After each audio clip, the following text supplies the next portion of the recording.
बोलिए श्री सतगुरुदेव भगवान की जय। सच्चे दरबार की जय। आशु पिता भगवान की जय। अजय राठौर जी, जो कि देहरादून के रहने वाले हैं, वह लिखते हैं कि अभी तो मेरी शादी भी नहीं हुई थी, लेकिन मुझ में काम वासना का बवंडर मचा हुआ था। जब देखो गंदी फिल्मों के वासनात्मक सीन मेरी आंखों के आगे नाचते रहते। अश्लील पोस्टरों और विज्ञापनों पर तो मेरी नज़रें चिपक जाया करती थी। ऐसा इसलिए था क्योंकि कॉलेज में मैं बुरे लड़कों की संगत में पड़ा था, जो ऐसे वैसे ही थे। करीबन सभी ने गलत संबंध बनाए हुए थे और वे ऐसा करने के लिए मुझे भी उकसाया करते थे। अब तो मेरा मन भी आग में घी डालने लगा था। यह मान लो कि मेरा चरित्र से गिरने के पूरे आसार थे।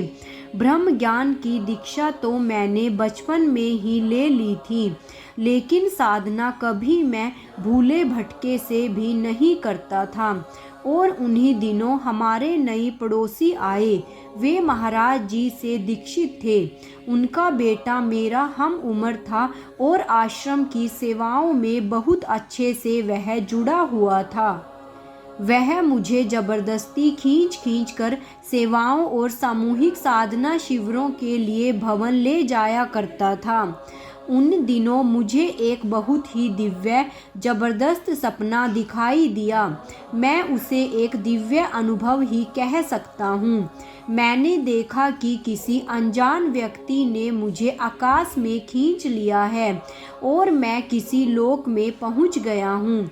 शर्तिया बात यह है कि वह कोई बड़ा खतरनाक नर्क नहीं था और उसमें मुझे दिखाई दिया एक तालाब, जिसमें पानी नहीं गर्म रेत भरा हुआ था। इतना गर्म कि वह सुर्ख लाल है। उसमें कुछ लोगों को नंगे बदन डालकर भुट्टे की तरह भूना जा रहा था। कहीं गर्म खंभों से चिपके लोग दिखे और कहीं कढ़ाई में तले जाते हुए। उफ, मेरी कुछ समझ में नहीं आ रहा था। तब किसी ने मुझे टोक कर कहा कि जो अपनी चमड़ी का गलत इस्तेमाल करते हैं, उनकी चमड़ी ऐसे ही तपाई और झुलसाई जाती है। और इसके तुरंत बाद दृश्य उभरा, जिसमें मैंने खुद को ऊंची पहाड़ियों के बीच एक छोटे से टीले पर खड़ा हुआ पाया। नीचे की खाई में डरावने मगरमच्छ थे, जो मुंह बाए सिर्फ मेरे गिरने की ताक में थे। मैं जिस टीले पर खड़ा था वह भी फिसलन भरा था। महाराज जी ने मुझे साफ दिखा दिया था कि मेरे फिसलने के पूरे पूरे आसार हैं और पाँव के फिसलते ही मैं ऐसी खाई में जा गिरता जहां वासना के मगरमच्छ मेरे चरित्र को चीर फाड़ कर खा जाते। यह अनुभव देखकर मैं अंदर तक हिल गया। मैंने सारी बात अपने गुरु भाई को बताई। उसने मुझे एक ही बात सुनाई। वह बोला मुझसे कि यार, तेरी बीमारी की एक ही दवाई है, वह है ध्यान साधना। तू डट कर पूरी दिली भावना से खूब साधना किया कर। मुझे भी उसकी बात जम गई और मैं रोजाना 3 घंटे साधना करने लगा। 3-4 हफ्तों के अंदर अंदर बदलाव की चमक लाती दिखाई दी। आपको शायद हंसी आएगी, लेकिन साधना में मुझे अनुभव होता कि मैं बड़े बड़े मकड़ी के जाले साफ कर रहा हूँ। कभी रगड़ रगड़ कर शौचालयों को धो रहा हूँ, कभी मेन होलों के गंदगी में मेन होलों से जो गटर होते हैं उनसे गंदगी निकाल रहा हूँ। यह सभी दरअसल हमारे वासनात्मक संस्कार, जो मेरे अंदर गहरे जम चुके थे, उसके प्रतीक थे। साधना से मैं इन्हें साफ कर रहा था। सबसे बड़ी बात तो यह थी कि जब हमारे अंदर बुरे विचार होते हैं तो हमारी चेतना शरीर के निचले द्वारों में पड़ी रहती है, लेकिन ब्रह्मज्ञान की ध्यान साधना हमें सबसे ऊंचे दशम द्वार में स्थित कर देती है। और यह हमारे शरीर का एक ऐसा भाग है जहाँ साक्षात ब्रह्मा का वास होता है। पवित्रता ही पवित्रता है इस ऊंचे स्थान पर। ध्यान लगाते लगाते श्री गुरुदेव परम वंदनीय आशुतोष महाराज जी की कृपा से मेरी तो काया ही पलट गई। आज मैं तन मन से सच्चा ब्रह्मचारी हूँ। मैंने महाराज जी ने आदर्श चरित्र वाले युवाओं की जो सेवा बनाई है YPSS, उसका मैं एक सेनानी हूँ। तो देखा आपने गुरु प्यारे साधकों की साधना कितनी बलशाली होती है, जो एक साधक के मन को कितना परिवर्तित कर देती है। इसलिए आप भी अपने बच्चों को ध्यान साधना शिविरों में और आश्रम में सत्संग में जरूर ले जाया करें, ताकि उनके एक अच्छे चरित्र का निर्माण हो सके और वे अच्छे कर्मों की तरफ लगे, ना कि गंदी हरकतों की तरफ। यहाँ अजय राठौर ने भी कितना अच्छा अनुभव लिखवाया है कि गुरु महाराज जी ने उसको कैसे किस प्रकार गंदगी से उठाकर महाराज जी ने कितनी पवित्रता में उसको बिठा दिया।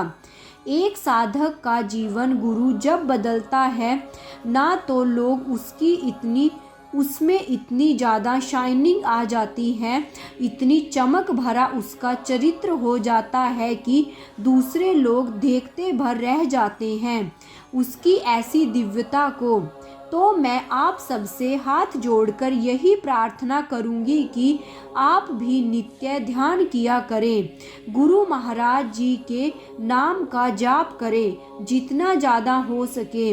काम करते समय, बहनें हैं वो घर का काम करते समय, और जो भैया है वो अपने ऑफिस वर्क के दौरान, या फिर आप लोग अगर कहीं पर ट्रैवल कर रहे हैं, घर से बाहर निकल रहे हैं, तो कोशिश करें हमेशा मन मन में या बोल बोल कर ओम श्री आशुतोषाय नमः का जाप करते रहें।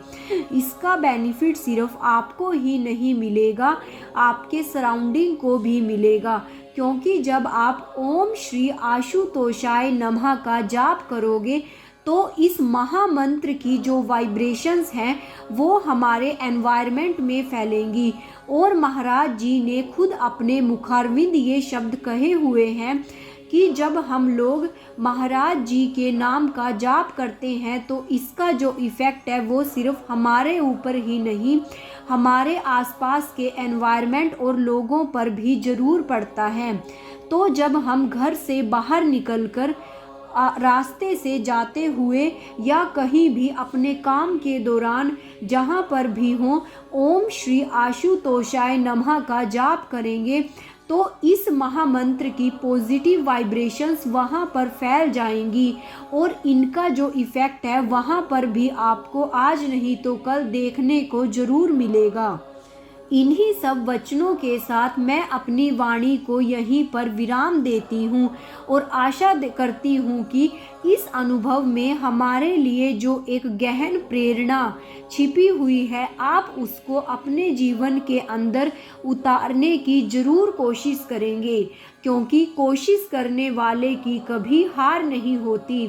अगर आप लोगों ने अभी तक साधना शुरू नहीं की तो कम से कम नहीं थोड़ा बहुत ही उसको शुरू कर दें, क्योंकि इसका सबसे पहले जो पॉजिटिव इफ़ेक्ट है वो हमारे ऊपर पड़ता है।